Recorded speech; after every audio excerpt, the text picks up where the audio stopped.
મોરલા જેવા ટંકાર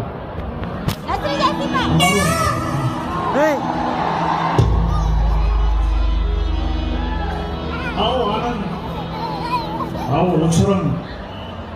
ઘણા ટાઈમ પછી મને આ જોવા મળ્યું છે તમારા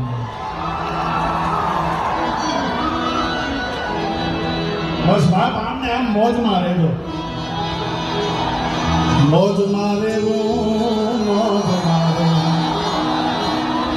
તમે બધા મોજમાં રહેજો રે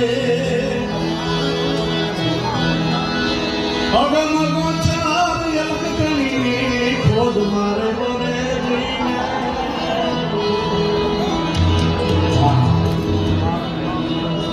અને આ એક કરી રામ કૃપાએ